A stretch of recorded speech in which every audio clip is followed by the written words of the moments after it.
హరే రామ హరే కృష్ణ. ఓం నమ శివాయ. అందరికీ దేవి నవరాత్రుల శుభాకాంక్షలు. ఇక్కడ తెలంగాణలో చక్కగా బతుకమ్మలను పేర్చి ఆడపడుచులంతా చక్కగా అయితే బతుకమ్మని సేవించుకుంటారు. ఈరోజు మనం సోమవారం కాబట్టి శివయ్య గురించి కొన్ని కథలను అయితే తెలుసుకుందాము. సాక్షాత్తు శివయ్యకు ఆదిశంకరాచార్యులు చాలా పరమ భక్తులు అన్నమాట.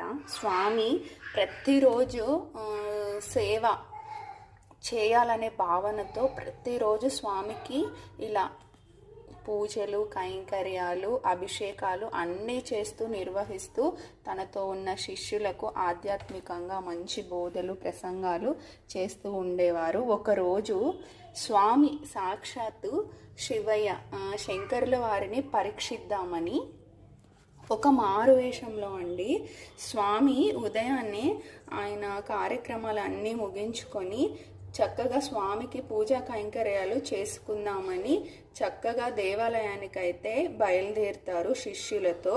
అక్కడ చక్కగా స్వామి అలా బయలుదేరుతుండగా ఆ స్వామి ఎలా అంటే ఒక రూపాన్ని ధరించి, అది ఎలా అంటే కొంచెము సాధు రూపము, అంతా కొంచెం భయానకంగా, అంటే మురికి బట్టలు అలా అన్నమాట. స్వామి అలా వెళ్ళి స్వామివారి నడకకు, అంటే రహదారి ఉంటుంది కదా, ఎదురుగా నడుస్తూ వస్తారండి శిష్యులు. అంటారు, స్వామిని పక్కకి జరుగు, మా గురువు గారు వస్తున్నారు అంటారు.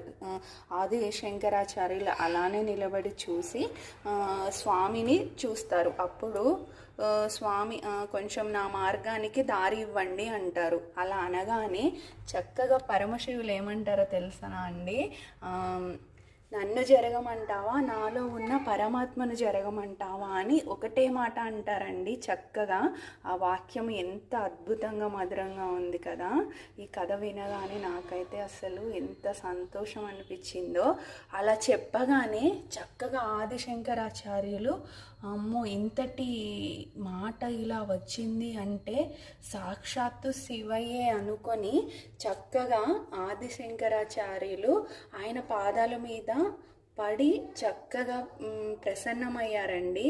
అప్పుడు శివయ్య నిజరూప దర్శనం ఇచ్చి ఆదిశంకరాచార్యులని అనుగ్రహించారు. చూడండి ఎంత చక్కగా ఉందో. స్వామి నన్ను జరగమంటావా, నాలో ఉన్న పరమాత్మను జరగమంటావా అంటే, మనందరము భగవంతుని తెలుసుకోవాలంటే ఎంత సాధన చేయాలో దానికి తగ్గ శ్రవణము, పఠనము, కీర్తనము, ప్రేమ